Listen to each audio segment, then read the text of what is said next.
Welcome back to Yanni's Room. Tara, pasok.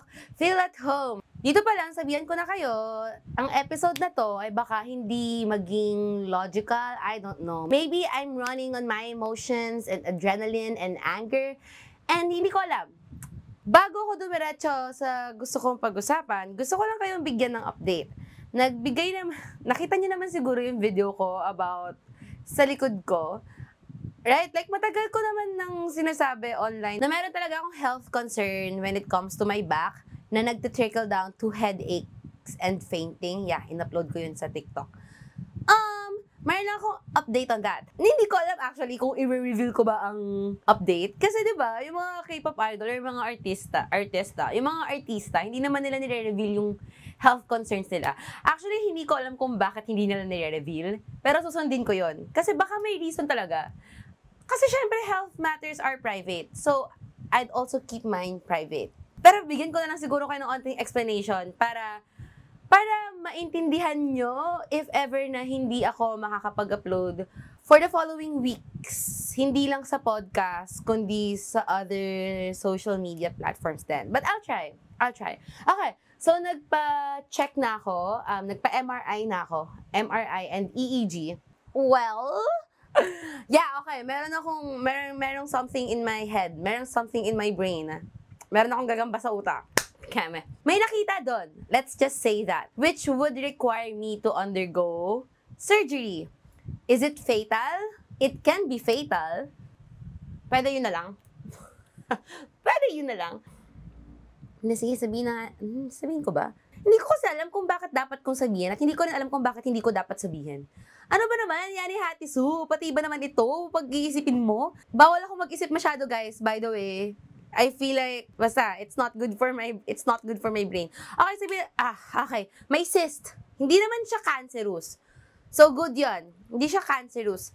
Pero, nagkakos na siya ng damage sa other parts ng aking head and brain, I think. Yeah, yun na lang yun. Okay, yun na lang yun. So, mag-undergo ako ng surgery. So, baka pag lumabas tong episode na to, ang teleserye, pakinggan nung mag-undergo ako ng surgery. So, sorry. Sineseryoso ko siya. Okay, sineseryoso ko siya. Promise. Very important siya sa akin and very scared ako of what will happen. Pero kasi, I also have a feeling na I will get well. Because I have to get well. I will get well. Okay? Pinakiusap ko yun kay Lord. Kumbaga, I don't die, I multiply.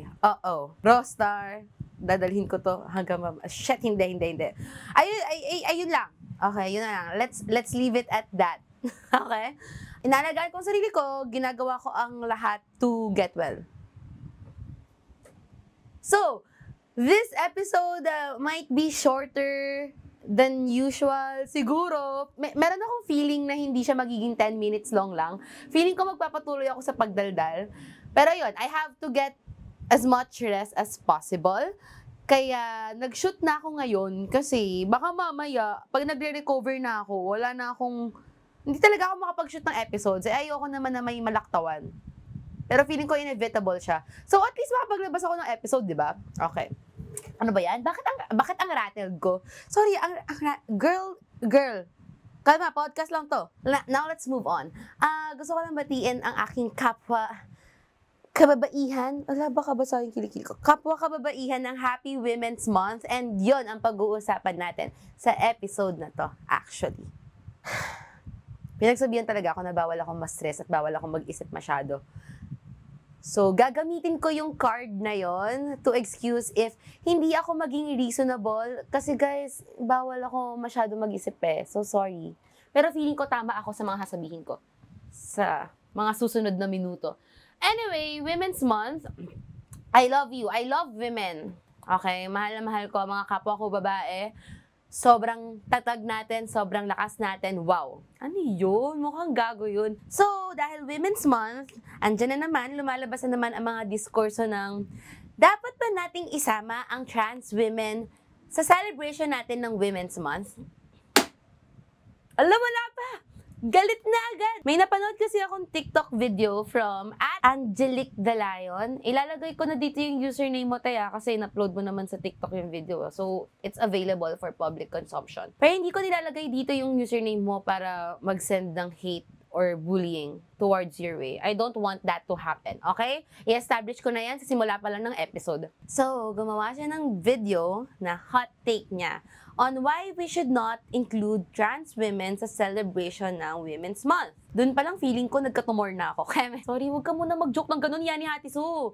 King ina nito eh. Sinimulan niya yung video with, sorry like nakabook ako kasi gamit ko yung phone. So, hindi ako makapag-note sa phone. Sinimulan niya yung video with, "This is coming from a place of love."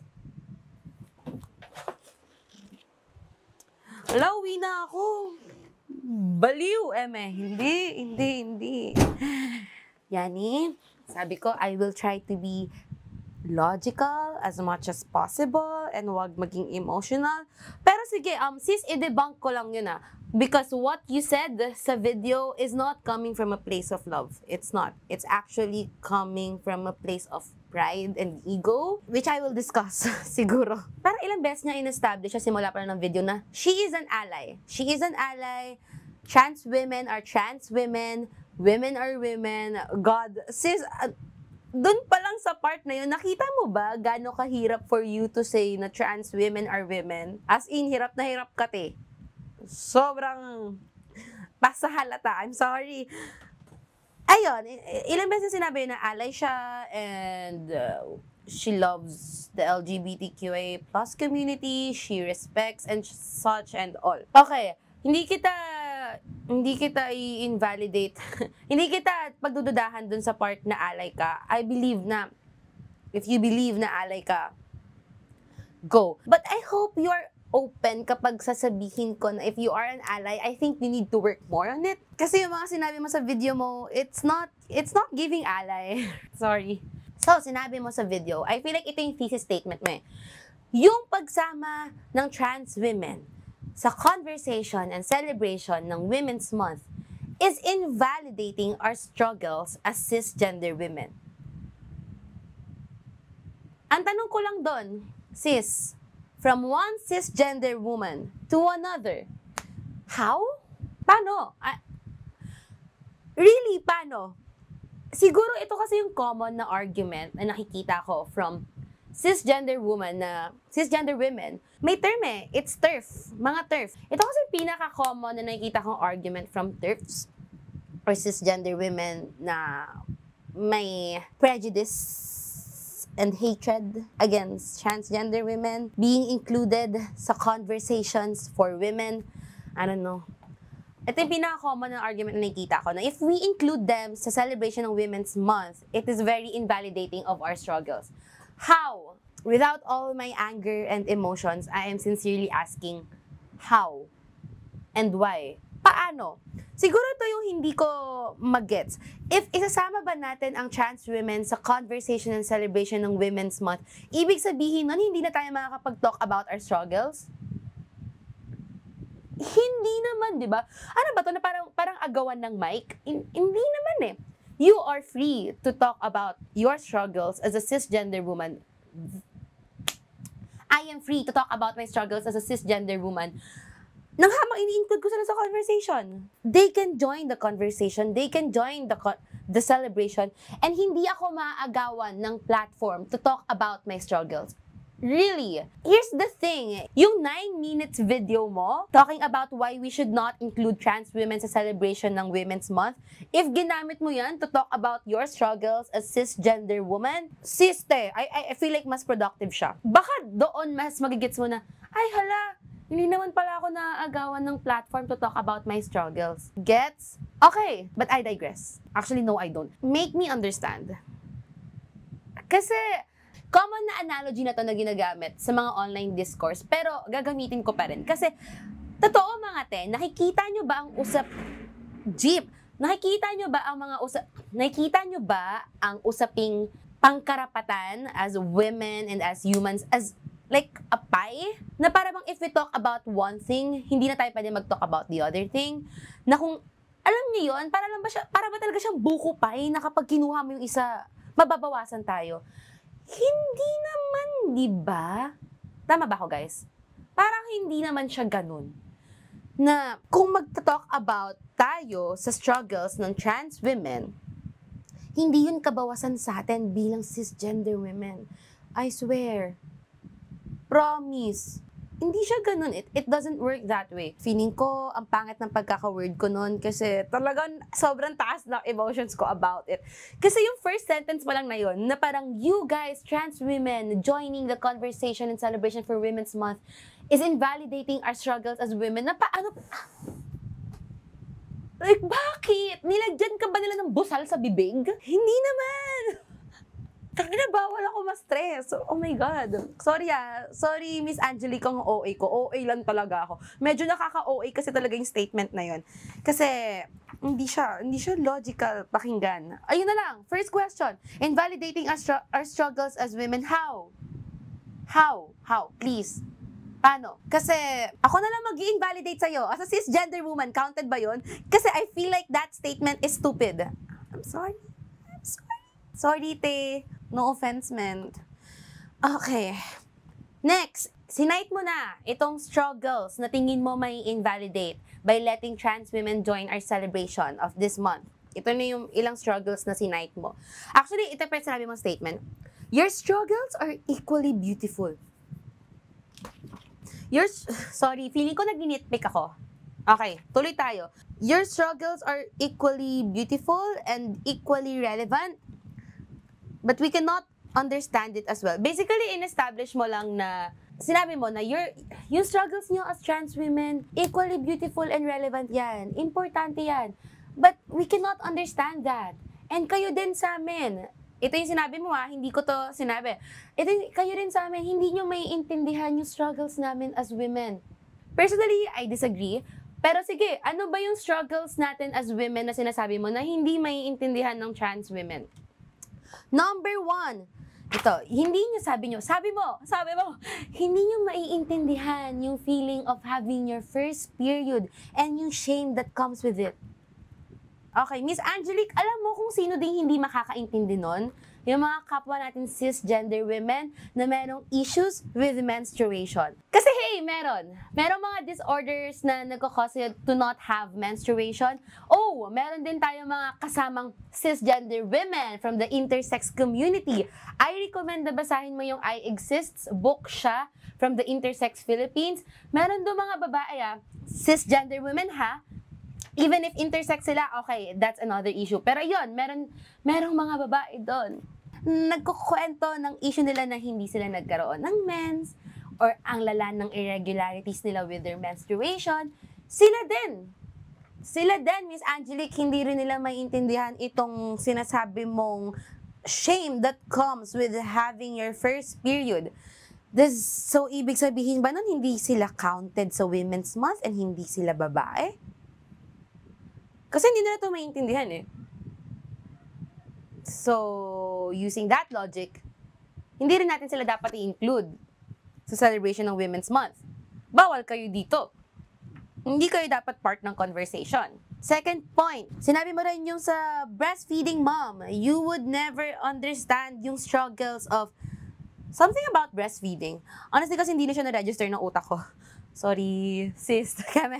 Yung sa breastfeeding, how hard it is kasi syempre as a mother, kailangan mo to worry about sustenance para sa anak mo. Yes, that's true. I believe. Pero the thing is, I believe yung concerns na to with menstruation and breastfeeding, totoo naman na struggles talaga siya ng women. Okay? But I don't like kasi na you enumerated struggles na very much limited with our physical bodies. I don't like it kasi feeling ko deliberately kang naghanap ng struggles na connected sa physical anatomy natin as cisgender women or as women since ayaw mong nalilabel as cisgender woman. Feeling ko deliberately ka naghanap ng struggles na connected to our physical bodies just to point out that they would never understand it. Kasi alam mong yun yung main difference natin with them or main difference. Ayoko nga ma-include sa natin. Sorry. Kasi alam mo, yun yung main difference mo as a cisgender woman with a transgender woman. So, yun yung ginamit mo. Which I feel is so, paano ko ba ito sasabihin? Babaw?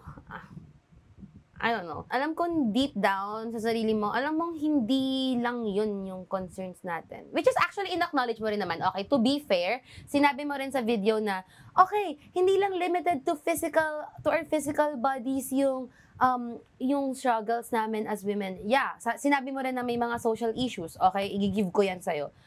Kasi alam kong aware ka naman.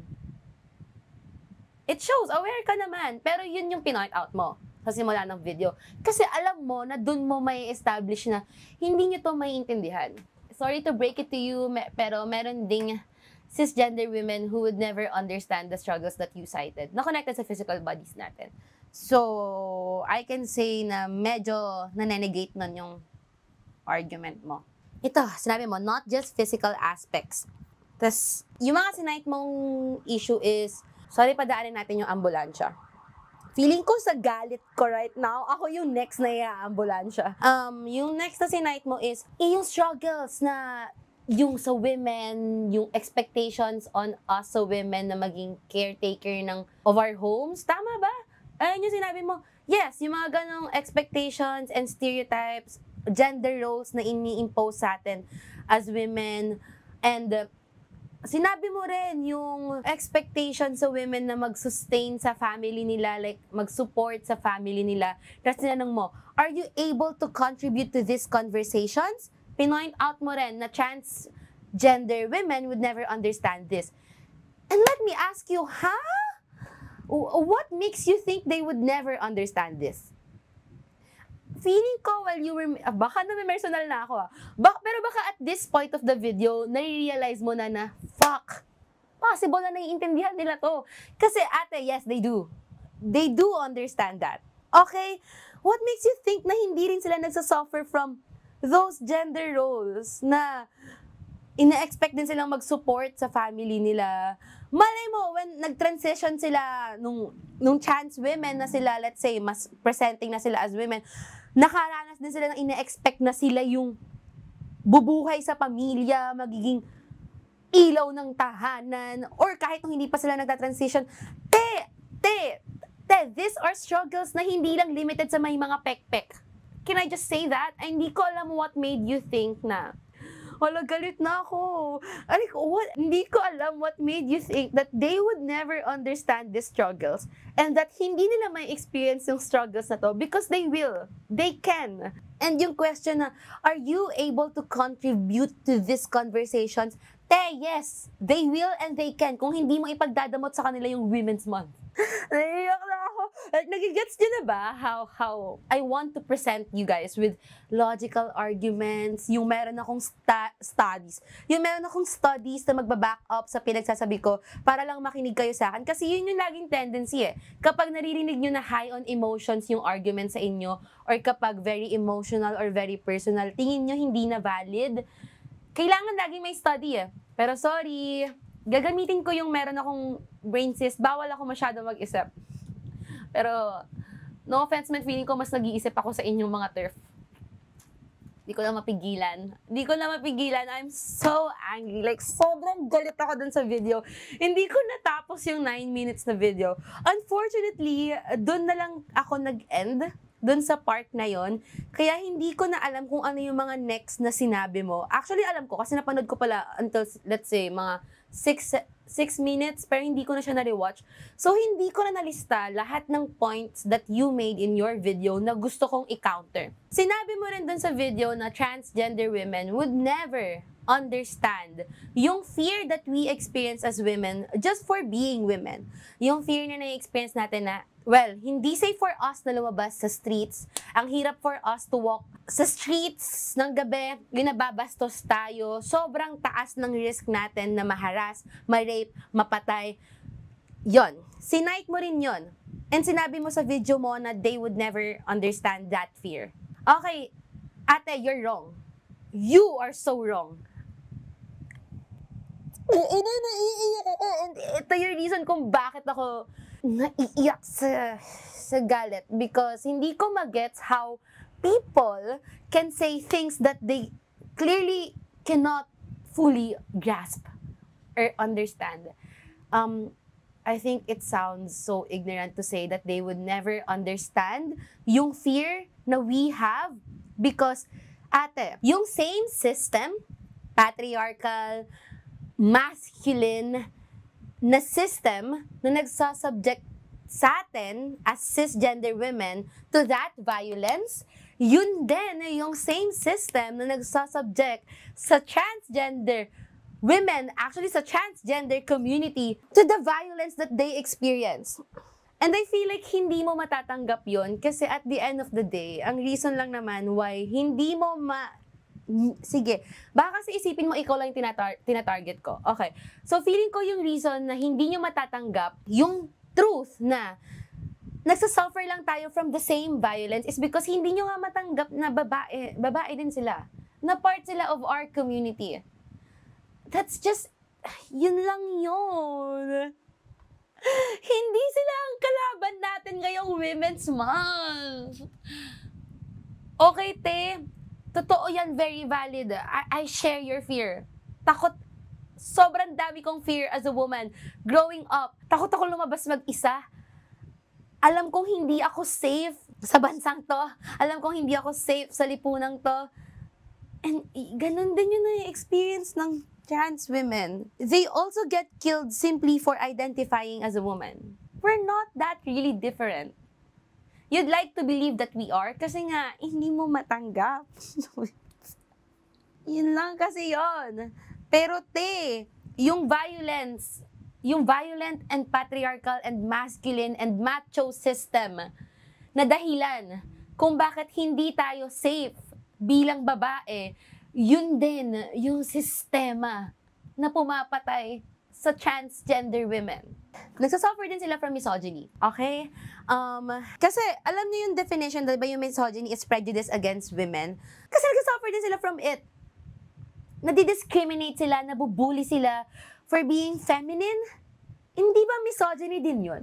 I'd like to believe misogyny din yun. Alam nyo, ako I would even argue na, di ba, yung pagiging effeminate, marami ring lalaki na nabubuli from that.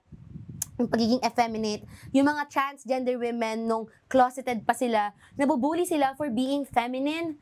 Yun yung gender identity nila. I believe that counts as misogyny. Kasi prejudice siya against femininity. Right? So, if i-argue mo na hindi magigets ng transgender women yung misogyny that we suffered from, oh, you're so wrong. Magigets nila yun because they also suffered from it. Okay, going back.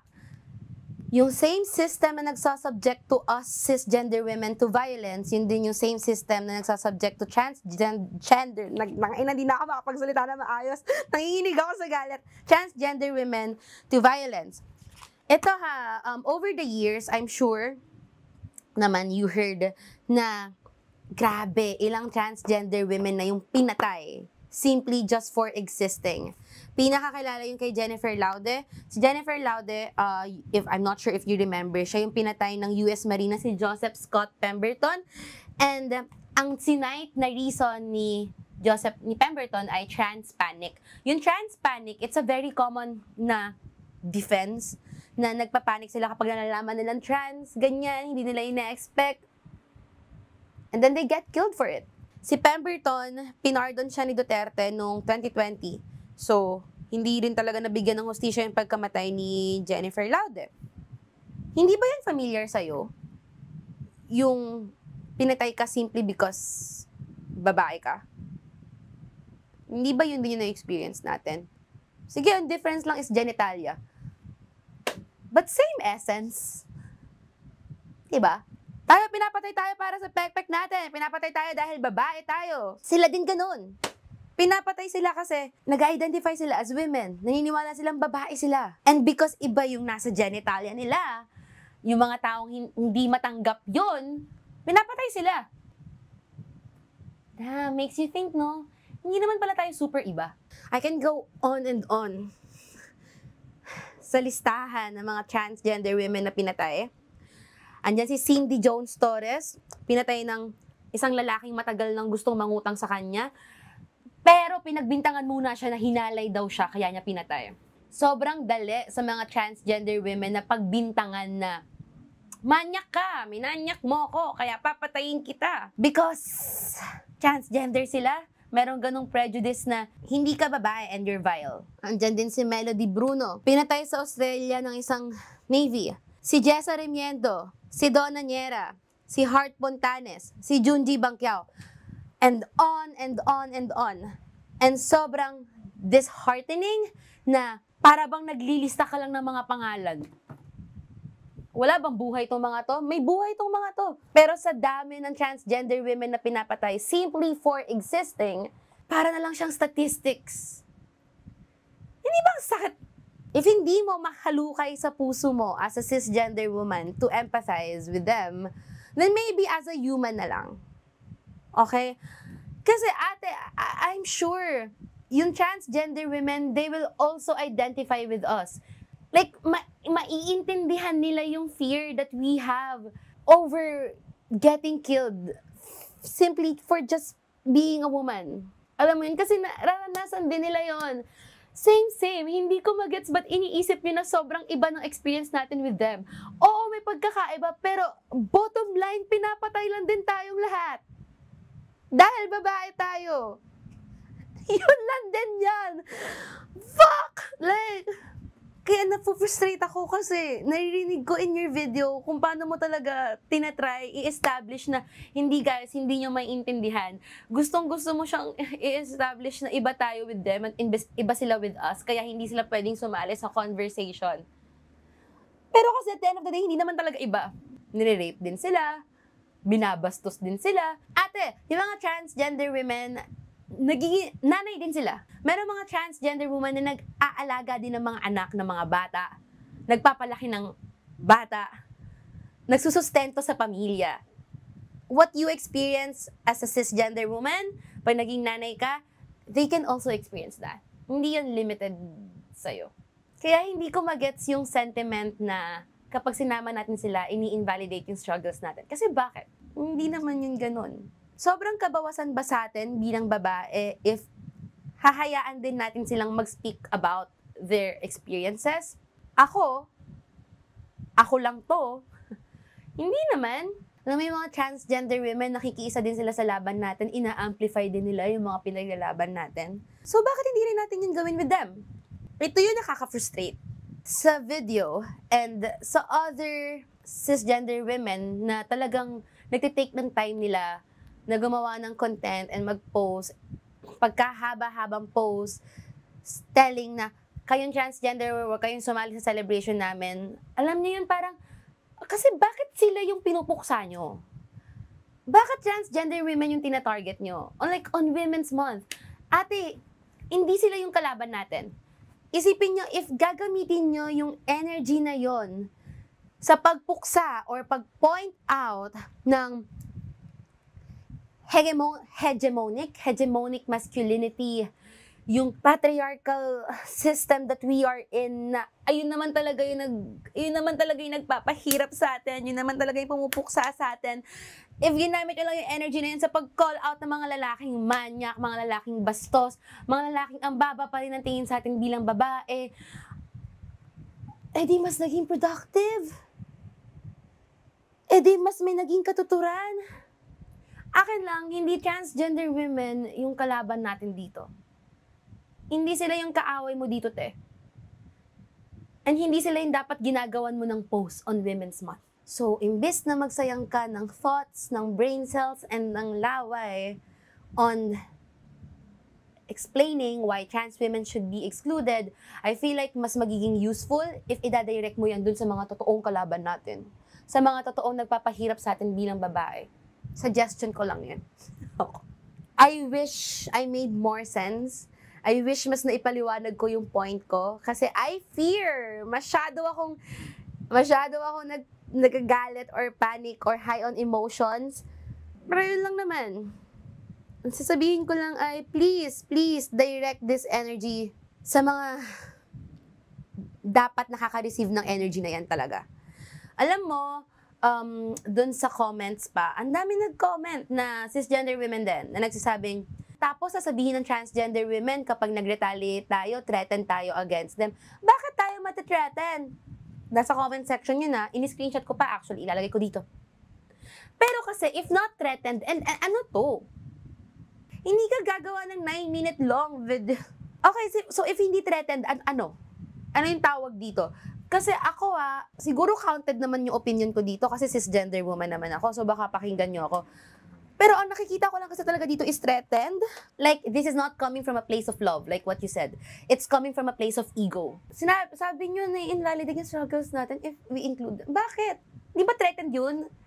That's being threatened. Kasi ako, simply, I don't see it that way. Hindi ako threatened, so hindi ako nagagalit. Hindi ako bothered. Bothered kayo kasi, I'm sorry, feeling ko nasa in denial stage lang kayo, pero parang pagiging threatened kasi talaga siya. Tayo na dun pa sa comment, may reply pa. Ba't naman tayo mati-threaten sa kanila? Tayo yung natural. Girl, you have a special place in hell. Like, I fucking hate it. Like, okay. Ito using our physical bodies or anatomy as an argument sa kung bakit hindi natin dapat i-include ang trans women. Alam niyo kung sinong katunog nyo?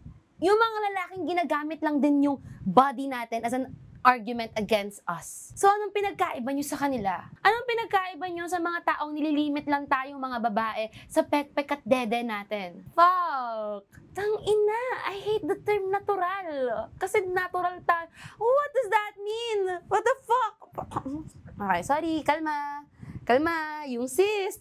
Sige, hindi ko nasasabihin na yung opinion mo is wrong kasi lahat naman tayo may karapatan na maglabas ng opinion natin. Not really. Pero kasi, sige kung ayaw mo marinig na it's wrong, sabihin ko na lang na it's harmful. Like what I said, may mga transgender women na pinapatay simply for existing. And this kinds of opinion, nakakadagdag siya sa violence that they experience. Okay? Wala namang masama sa paglalabas ng opinions.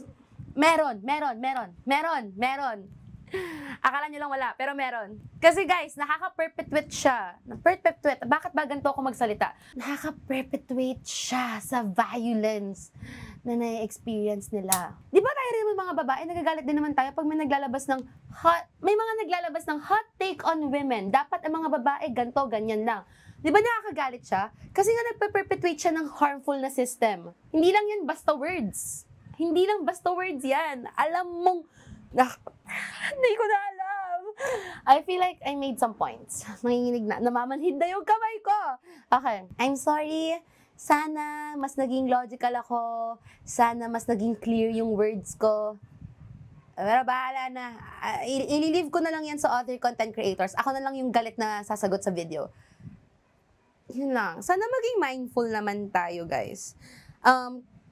If there is something na clearly hindi natin naiintindihan, then wag na tayong gumawa ng video. Siguro, ano ko lang ay, feeling ko kasi mas mapapalayo kayo sa thought of learning from the trans community kapag ang statement na nare-receive nyo is like this, galit. Kaya nga, di ba, parang sinasabi na mas maging mapanghamig or mas maging matyaga tayo in changing other people's minds. Alright, pero hindi ko alam. Hindi ko alam. Siguro ito na lang. Sabihin ko na lang is, sana, hindi lang as cisgender women, sa lahat na nakikinig dito, sana as humans, is it really hard to listen, learn, and empathize from other people's experiences? Feeling ko yun lang. Kasi yun lang naman yung yun lang yung puso ng argument na to. Sobrang hirap ba talaga na makinig sa ibang tao kapag nag-talk about sila sa experiences nila and if they try to make you understand kung bakit sila sumasali sa Women's Month, kung bakit nila ipinaglalaban yung ganito and bakit nila ipinaglalaban yung ganyan. Sobrang hirap ba talaga makinig at makiisa, makiramdam? Like ang akin lang, mas maging maingat naman tayo sa content na nilalabas natin. Para sa mga nakikinig ng Yanni's Room, itong episode na to, if you have an opposing opinion, let's say you share the same opinion as Miss Angelique, o sige, Kerry, go. Pero I'm making it clear na ito ang stance ko. And this podcast does not support transphobic and homophobic statements. Okay, does not support transphobic ideals. I think you should know that. Yun lang. You guys can beg to disagree. Beg? Hindi. You guys can disagree all you want. Tain na, hindi ko na alam kung ano sasabihin. Ano, sige, go! Actually, gusto ko sana talaga mag-invite ng isang trans woman to talk about this dito sa podcast. Ang kaso kasi, dahil nga dun sa health emergency ko, hindi ko nga alam if makakapag-shoot pa ako ng episodes for the following days. So, I believe if meron mang dapat mag-talk about their experiences, ay sila yon. Kaya, for the trans women na nakikinig sa podcast or sa episode na to, or for people na may kamag-anak na trans women, or people who support trans women na lang talaga, okay, go. Pero, good for me if may mga trans women na makapag-share ng experiences nila sa comment section. So, kung may mga tao na nakikinig sa episode na to na gustong matuto, they can read na lang sa comments din. So, trans women, I give the comment section to you guys. Please, share your experiences with us. Go! Kahit anong gusto mong sabihin, sa'yo tong comment section na to. Experience mo, sentiment mo sa issue na to, go! Sayong-sayo yan. Kumbaga kayo yung guest sa episode na to. And then, for other people then, for cisgender women then, who wants to share yung statement of solidarity nila, like who wants to share support sa sentiment na to, sige, go, mag-comment din kayo. Ayan, inyong-inyo ang comment section na to. So, ilagay na lang dito. For trans women, please share your experiences sa comment section below. Also share messages of solidarity, your sentiments on this issue. Sorry kung ang rattled ko. Ang hirap pag nag-episode ng galit. Anyway, thank you so much for listening to this ep. If nagdadasal kayo, please pray for me. If hindi kayo nagdadasal, magsimula na kayo magdasal, mga ti. Ano ba yan? And see you, hopefully, sa next episode. See you next Thursday siguro. If not, next Thursday. Yeah. As soon as possible. See you as soon as possible. Follow nyo kami sa aming socials at Kwarto ni Yani on TikTok, IG, and i-follow nyo na rin ako at Yani Hatisu on TikTok, IG, Facebook, and Twitter. Yun lang. Happy Women's Month. I love you, my women. Lahat. I believe being a woman is a state of mind. Sa lahat ng kababaihan dyan, mahal na mahal ko kayo. So proud of us. Yun lang. Thank you. Bye-bye. Sorry if ang rattled ko sa episode na to. Feeling ko nag-blur yung words ko. See you. Bye-bye. Mwah, mwah, mwah, mwah. End.